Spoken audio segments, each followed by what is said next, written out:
એક પરિવાર જેમાં ડોક્ટર સુધા અને ડોક્ટર રાજ હસબન્ડ વાઇફ બંને ડોક્ટર હતા. આખા શહેરમાં બંનેની ખ્યાતિ સેવાભાવી ને સફળ સર્જન તરીકેની હતી. એમના નર્સિંગ હોમમાં હંમેશા ભરતી જ રહેતી. એક રાતની વાત છે. ડોક્ટર સુધા સાંજે પોતાના ક્લિનિકથી થાક્યા પાક્યા ઘરે આવ્યા. ઘરના કામકાજ આટોપી સૂતા. દિવસભરની મહેનતે એમને ઘસઘસાટ ઊંઘ આપી. પરંતુ રાત્રે 12 વાગે વારંવાર મોબાઈલમાં રિંગ વાગી. એ જાગ્યા. આંખ ઉઘડતી નહોતી તોય નંબર જોયો તો પોતાના નર્સિંગ હોમથી જ સિસ્ટરનો ફોન હતો. એમણે ફોન રિસીવ કર્યો. નર્સિંગ હોમથી સિસ્ટરે કહ્યું, ડોક્ટર આપ જલ્દી આવો, એક પેશન્ટને પેટમાં ભયાનક દુખાવો ઉપડ્યો છે, પ્લીઝ મોડું ના કરતા. ડોક્ટર સુધા ઉઠ્યા. કમનસીબે ઘરમાં આજે ડોક્ટર સાહેબ પણ ન હતા. નાની ઘોડિયામાં સૂતેલી દીકરીને જોઈ એકવાર થયું કે હું જઈશ ને આ જાગશે તો એને દૂધ કોણ પીવડાવશે.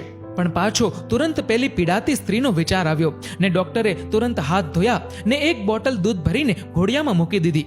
નાનકડી દીકરીને એકલા મૂકીને જતા તેનો જીવ નહોતો ચાલતો. પરંતુ ત્યાં જ ફરી ફોન આવ્યો, જલ્દી આવો. ડોક્ટર સુધાએ એકવાર દીકરીને માથે હાથ ફેરવીને ફટાફટ નીચે ઉતરી ગાડી દોડાવી નર્સિંગ હોમ તરફ.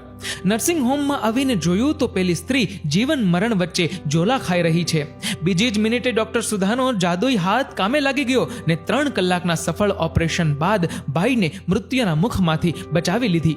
પીડાતી બાઈનો પીડામાંથી છુટકારો થયો ને સ્વજનોએ આંસુ ભરીને ગળગળા સાદે ડોક્ટર સુધાનો ખૂબ ખૂબ આભાર માન્યો ને કહ્યું, અમારી પુત્રવધુ અને પૌત્રીના જીવનદાતા ડોક્ટર, ભગવાન તમારું ભલું કરશે.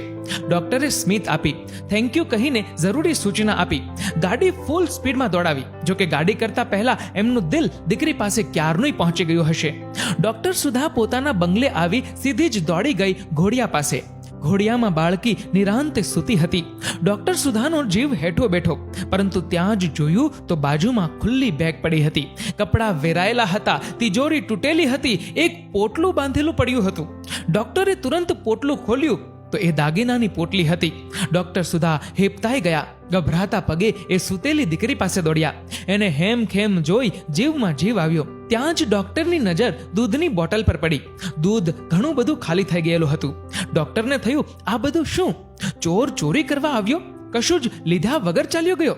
ત્યાં જ દીકરીની બાજુમાં એક ચિઠ્ઠી જોઈ. ડોક્ટરે ચિઠ્ઠી ખોલી. એમાં 2-5 વાક્યો લખેલા. હું આવ્યો તો ચોરી કરવા, પણ ઘોડિયામાં સૂતેલી દીકરી રડતી હતી એટલે મેં એને બોટલમાંથી દૂધ પીવડાવ્યું. દાગીના અને સામાન બાંધ્યા પછી મને અચાનક મારી મરી ગયેલી દીકરીની યાદ આવી ને મારા મને કહ્યું, આ જીવતી દીકરીને દૂધ પીવડાવ્યું, હવે દીકરીને ઘેર ચોરી કેમ કરાય? ને હું ચોરી ના કરી શક્યો. બસ દીકરીને સંભાળજો. ને આટલું વાંચતા તો ડોક્ટરની આંખમાંથી આંસુ ટપકવા માંડ્યા. થોડીક વાર સુધી શહેરની પ્રખ્યાત ગાયનેકોલોજિસ્ટ ડોક્ટર સુધા જગ્યાએથી હલી જ ના શક્યા.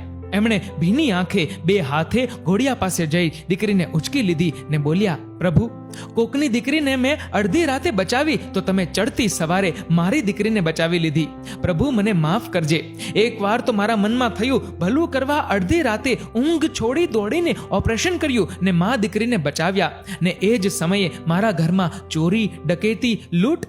પણ ગોડ ઇઝ ગ્રેટ. પ્રભુ, તમે મહાન છો, મને માફ કરો.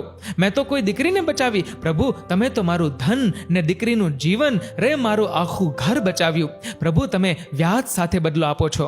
ને ડોક્ટર સુધા ભાવાવેશમાં પ્રભુના ફોટા સામે કર જોડી ઘૂંટણીએ પડી ગયા ને બોલ્યા, તારી દયાનો નહીં પાર, તે તો વિસાર્યા મારા દોષને. મિત્રો, વાત તો અહીં પૂરી કરીએ, પણ એટલું નક્કી કરજો કે કોઈ ભલાઈનું કામ આવે ત્યારે પાછા ન પડીએ. જો ડોક્ટર સુધા અડધી રાતે ગયા ન હોત તો ચોર આવ્યો હોત તો ડોક્ટર સુધાનું શું થાત?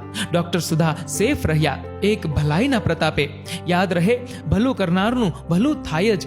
મિત્રો, આ વિડીયો વિશે તમારું શું કહેવું છે? નીચે કમેન્ટ કરીને જરૂરથી જણાવજો. અને જો આ વિડીયો ગમ્યો હોય તો વિડીયોને લાઈક કરજો, વધુમાં વધુ લોકો સાથે શેર કરજો અને આવા જ બીજા પ્રેરણાદાયક વિડીયોઝ જોવા માટે સબસ્ક્રાઇબ કરો અમારી ધ ગુજ્જુ મોટિવેશન નામની યુટ્યુબ ચેનલને અને ફેસબુક પર ફોલો કરો the Gujju and Hindi motivation નામના પેજને.